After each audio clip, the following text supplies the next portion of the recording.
Hoje aqui na FM estamos fazendo a cobertura do naufrágio do barco Comandante Salles, ocorrido neste domingo às 5h30 na margem esquerda do Rio Solimões, no interior do Amazonas. Os passageiros do barco estavam retornando da festa do Raimundo Souza, realizada todos os anos no Lago do Pesqueiro. Ainda não se sabe a causa do acidente, mas a Capitania dos Portos suspeita de superlotação.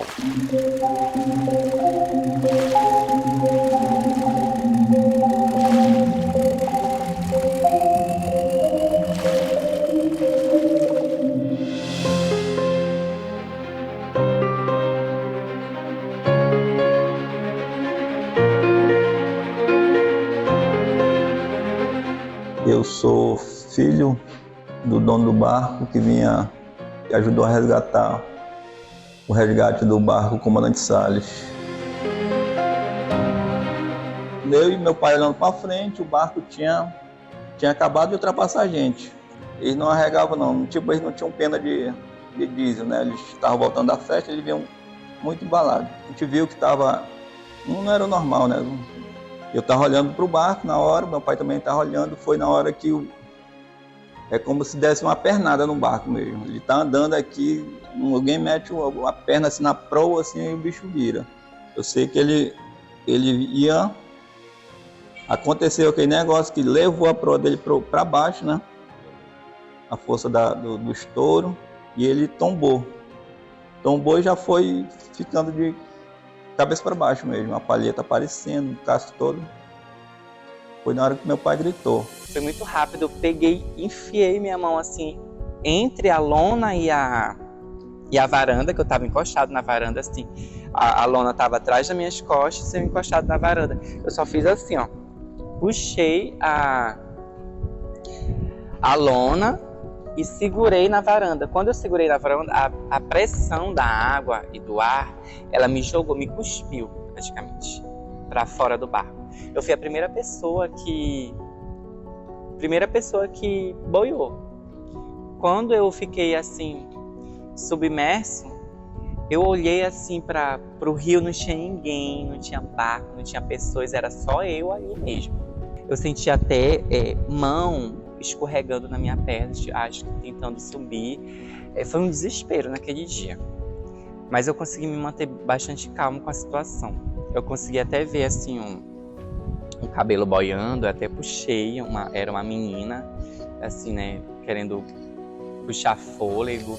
Aí o pai gritou, vamos, acorda o pessoal e pede para eles levantarem a lona, para partir chegar mais próximo possível para resgatar o pessoal.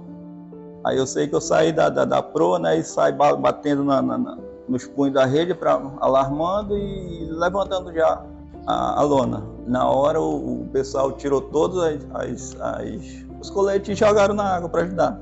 As boias também. Eu não lembro o tempo que a gente ficou, a gente ficou um bom tempo ainda lá, tipo, ajudando, né? O resgate foi imediato, porque havia um barco próximo ao que virou. Então essas pessoas que ficaram em cima do casco do motor, elas foram resgatadas por esse barco. Foi assim um prazo assim, de uns 20 minutos a meia hora para o resgate dos bombeiros chegar. E foi esse barco que acionou os bombeiros para poder as outras lanchas, né? Porque o tempo estava muito forte, estava banzeiro, inclusive o redemoinho que se formava, né? Que fez com que o barco virasse, estava muito forte e ele estava sugando as pessoas para baixo. Como eu estava dormindo, eu acordei me molhando. Ficou uma bolha de ar, né? E eu acordei me molhando, eu só tive aquela primeira respiração assim e pronto. Aí já estava tudo água, eu tentava sair, não conseguia, tentei sair mais 3 vezes, não conseguia. E aí eu pedi para Deus, assim, graças a Deus, ninguém me tocou, ninguém me empurrou lá, como outras pessoas tiveram esse problema. E eu pedi para Deus que eu não queria morrer ali, porque minha mãe estava muito longe e tal, por causa do meu pai. E, assim, quando eu terminei de fazer aqueles pedidos, assim, em questão de segundos, né, eu senti algo, assim, me empurrar, assim, sabe, um impulso. E aí, quando eu fui nesse impulso, foi quando eu vi a luz lá do céu, né, de cima do casco do barco, e eu me puxei nas grades, né, por fora do barco, me puxei nas grades. E aí quando eu puxei, eu já saí já em cima do casco do barco, assim, já aí todo mundo desesperado, um chamando pelo outro. E aí a notícia foi muito rápido, né, que até lá fora do Brasil, chegou a notícia, né, e saiu em todo canto, né, foi uma tragédia muito, muito triste mesmo.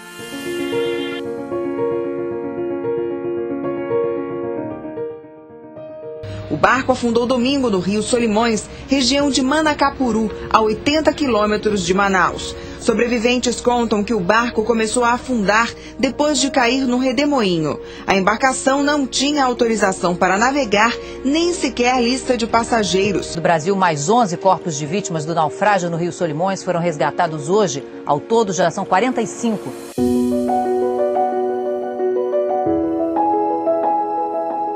Naquela época eu era muito inocente, né? Muito adolescente, não sabia da gravidade das coisas que estavam acontecendo. E eu me mantive muito calmo. Eu não tinha dimensão do que estava acontecendo.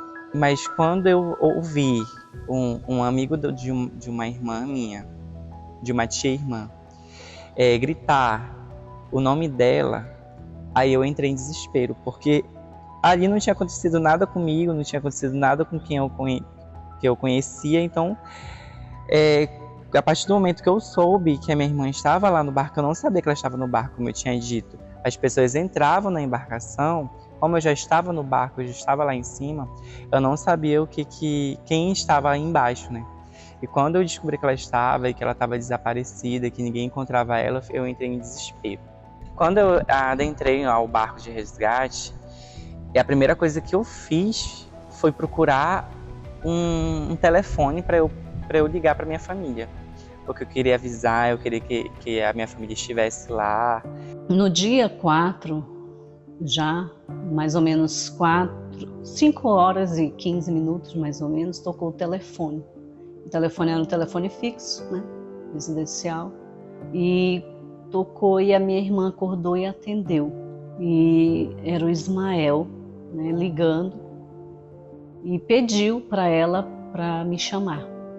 Ele não queria dar a informação para ela pelo fato de ele não querer incomodar com o choque, né, que ela iria levar, pelo fato dela ser uma pessoa que não poderia receber aquela notícia. Ele preferiu dar a notícia para mim.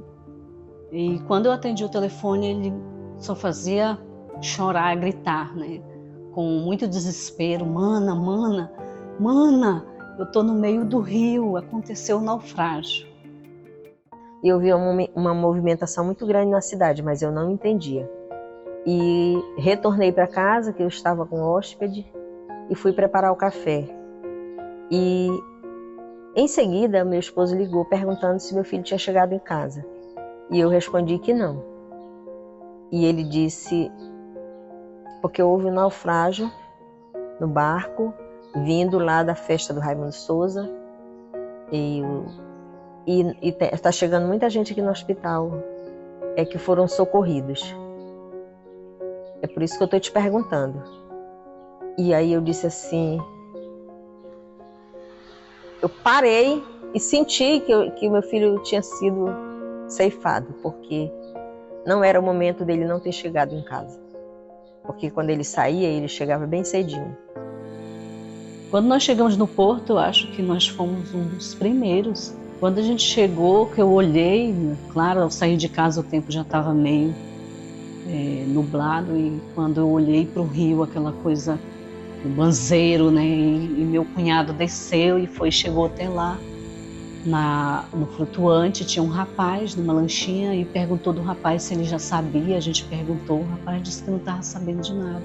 Quando chegou a primeira embarcação, já com sobreviventes, inclusive o Ismael estava nessa embarcação, o Ismael chegou na nossa direção quase que desequilibrado, né? Sem pernas, de tanto tremer, e as pessoas, todo mundo, gente, aquilo foi algo assim, que eu comparo assim, só em filmes que a gente vê aquela cena, né? Então,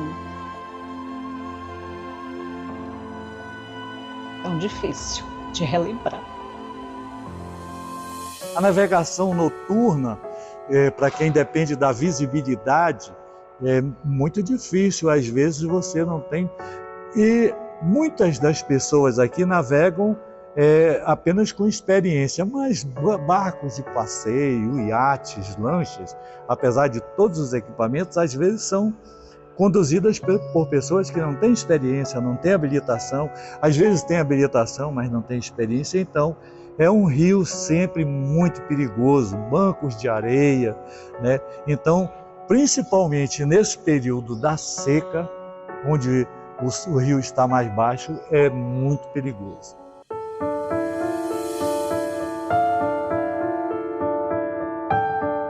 A gente teve vários impactos aí, né? Situações adversas, porque todos os que morreram praticamente eram conhecidos de Manacapuru, né? Pessoas novas, jovens, cidadãos que estavam vindo ao mundo para servir alguma coisa na vida, pessoas, homem, menino, jovem, tudo bem parecido, mulheres bem parecidas, foram para uma festa. E você sabe, que quando a gente perde um ente querido, a gente, como diz o ditado, as pessoas dizem que a gente esquece. As lembranças ficam mais fortes no decorrer do tempo. E todas as famílias, elas vinham até a gente para a gente dar um jeito. Muitas pessoas que, Deus me perdoe, até hoje, aonde eu passo, e me tem como, graças a Deus, um profissional de mão cheia, porque eu não sabia lidar com a emoção das pessoas, que era uma coisa muito forte. Muita gente nova, os filhos, teve gente que perdeu 2 filhos. É assim, para nós que somos profissionais, no momento a gente tinha que chorar escondido, né? E acalentar as famílias, porque a comoção era grande. Manacapuru parou. Foi uma situação que houve que parou, né? Foi um dos maiores incidentes que houve, parou, a cidade parou. Na região metropolitana de Manaus, encontra-se a cidade de Manacapuru, com uma população de 101.883 mil habitantes. Além de abrigar uma comunidade robusta, o município também é conhecido pelo famoso Festival de Ciranda, um evento popular no norte do país. Infelizmente, a cidade ganhou notoriedade não somente por essa tradição cultural, mas também por uma tragédia que ocorreu no Rio Solimões. No fatídico dia 4 de maio de 2008, a data ficará marcada para sempre na memória dos moradores, com registro de 48 vítimas fatais e 2 pessoas que permanecem desaparecidas até hoje. E aí as pessoas perguntavam, quando a gente chegava recolhendo os corpos, meu filho, meu parente, meu filho está aí, minha mãe. E a gente, no calor da emoção, tinha que explicar para a pessoa, né, que o filho estava ali, mas infelizmente ia sem vida. A gente nunca se depara com uma situação dessa, né? Então a gente não tem experiências anteriores. Então, no exato momento que nós chegamos no local, tinha muita chuva, né? Então a gente não tinha como organizar tudo ao mesmo tempo. E aí, como a gente vive sob efeito de adrenalina, a gente começou no imediato momento que nós chegamos na embarcação, a gente percebeu que existia a possibilidade da gente estar mergulhando sem equipamento, já que nós não tínhamos mergulhadores aqui na companhia em Manacapuru. Então a nossa ideia era minimizar o sofrimento daquelas famílias o mais rápido possível. Então eu, que era comandante da companhia, e mais 2 integrantes da companhia, nós propusemos a mergulhar sem esses equipamentos, mas sabendo que era um risco que a gente estava correndo, sabendo que não era correto, tá entendendo? Mas mesmo assim, a gente queria minimizar o sofrimento das famílias, né? Depois do naufrágio, foi montada uma força-tarefa na época, em que nós começamos a resgatar dentro do barco, né? O resgate começou dentro do barco. O primeiro corpo que nós tiramos foi justamente o do proprietário do barco, né? O seu Brega, como dizia, e assim, a moça que estava com ele, que estava num dos camarotes. Aí foi arrebentado o camarote e nós tiramos ele pela parte de fora. E depois começamos a tirar as pessoas, normalmente mergulhava sem aparelho, e onde tinha muitas pessoas seguras nas partes do barco, né? no madeirame que fica na divisória do barco, muita gente morreu agarrada ali, um no outro, né? E daí começou o resgate. E os que ficaram dentro do barco, né? Porque muitos foram arremessados para fora, né? Na época, exercia o cargo de secretário municipal da pasta de meio ambiente, indústria, comércio, turismo. Era coordenador da Defesa Civil na época do acidente. E nos dias seguintes, até mais de 30 dias, a gente passou acompanhando e resgatando corpos à margem, numa margem e outra margem, já próximo de Manaus.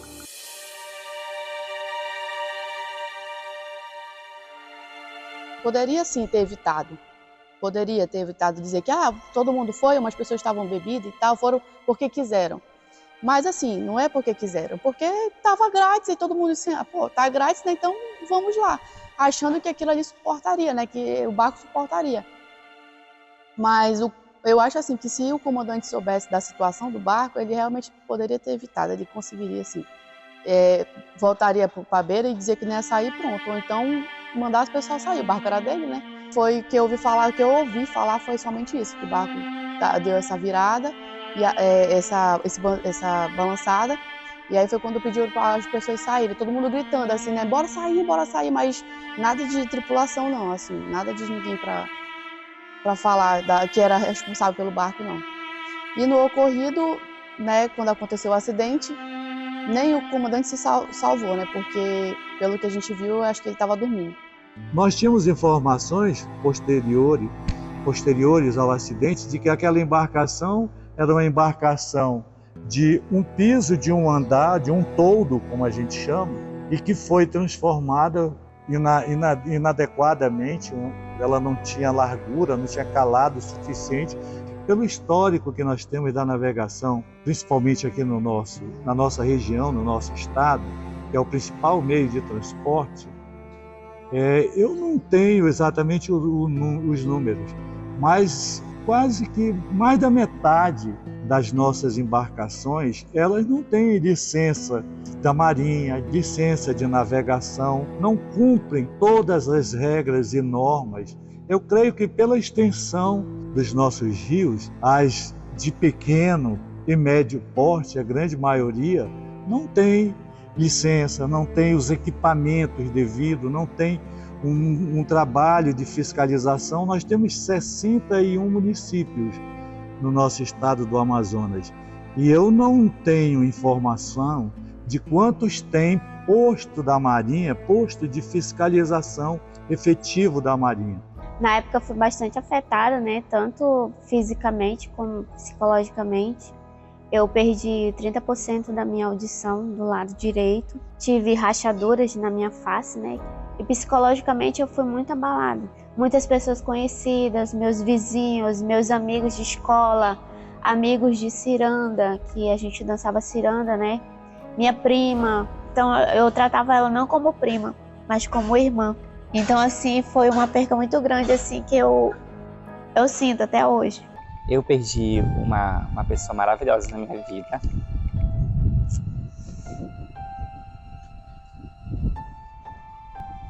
Essa pessoa foi a minha maior inspiração. Ela era bailarina, fazia faculdade de dança pela UEA. Eu me inspirei totalmente nela. Hoje eu sou formado em dança pela UEA também. E eu levo a minha vida totalmente voltada à arte. E foi por ela. E sempre vai ser por ela.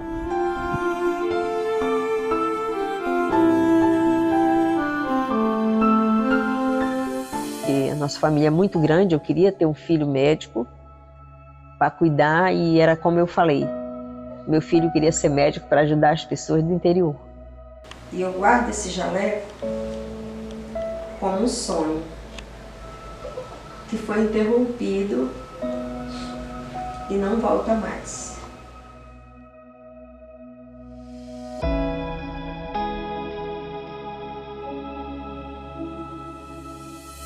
Os passageiros do barco Comandante Salles voltaram da festa do Raimundo Souza.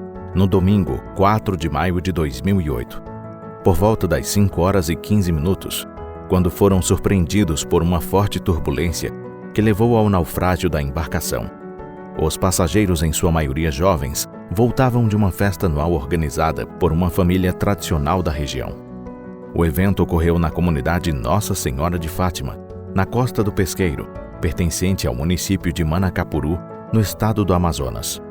Segundo Almir Souza, filho do falecido Raimundo Souza, a comemoração deixou de ser realizada por 2 motivos. O primeiro, devido ao naufrágio do barco Comandante Salles, e o segundo, a inundação da região no mês de maio. De acordo com a última sentença, a União alega que há uma omissão em relação à condenação solidária por danos morais aos sobreviventes e às respectivas famílias das vítimas, bem como a falta de delimitação na sentença quanto aos familiares contemplados. O Ministério Público Federal concorda com esse argumento, pois a ausência de critérios específicos para determinar quais familiares têm direito à indenização pode gerar objeção na execução do julgado em segurança jurídica. Após 15 anos, o juiz responsável pelo caso acatou os embargos de declaração e modificou a sentença. Portanto, fica estabelecido que tanto a União quanto Luiz Alves de Salles devem pagar de forma solidária 25 salários mínimos a cada um dos sobreviventes e aos familiares das vítimas, como compensação pelos danos morais sofridos.